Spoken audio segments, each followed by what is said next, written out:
Hello friends, foodie শোভনায় তোমাদের সবাইকে স্বাগত জানাই। আশা করছি সকলেরই শ্যামা পুজো, দীপাবলি, ভাইফোঁটা ভালো মতনই কেটেছে। আমারও ভালো গেছে। ফুডি শোভনার সাথে যে সকল ভাইরা দাদারা যুক্ত আছো তাদেরকে ভাইফোঁটার দিন তো আমি উইশ জানাতে পারলাম না। ভাইফোঁটার শেষেই বড়দেরকে আমি ভাইফোঁটার প্রণাম, আর ছোটদের ভাইফোঁটার দিদির তরফ থেকে অনেক অনেক ভালোবাসা রইল। তোমরা দিদির চ্যানেল ফুডি শোভনার সাথে অবশ্যই যুক্ত থেকো। তাহলে আজ আমি কি কি খাবো তোমাদেরকে চটপট দেখিয়ে দিই। আজ আমার মেনুতে কি কি আছে? আছে গরম গরম ভাত, শুকনো লঙ্কা ভাজা, কাঁচা মূলো, ডালের বড়া, এটা হচ্ছে পেঁয়াজ আলুর ভর্তা, ঢেঁড়স ভাজা, মুসুর ডাল, ছানার ডালনা, ফুলকপি আলু দিয়ে কাতল মাছের পাতলা ঝোল, আর পুজোর শেষ উপলক্ষে একটু চাটনি আর মিষ্টি মুখ, একটা দরবেশ। এই হলো আমার সিম্পল ঘরোয়া খাবার। তাহলে খাবারটা শুরু করছি। যে সমস্ত দর্শকরা ফুডি শোভনা চ্যানেলটি দেখছো অথচ সাবস্ক্রাইব করছো না, তারা অবশ্যই সাবস্ক্রাইব করে দিও আর পাশে থাকা বেল বাটনটিও ক্লিক করো। তাহলে আমি খাওয়াটা শুরু করলাম।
কমপ্লিট।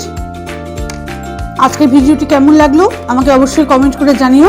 ভালো লাগলে লাইক করো আর প্রচুর প্রচুর শেয়ার করো। তাহলে আজকের মতন এ পর্যন্তই। পরবর্তী ভিডিও নিয়ে তাড়াতাড়ি দেখা হচ্ছে তোমাদের সাথে। ভালো থেকো, সুস্থ থেকো। Tata, bye bye.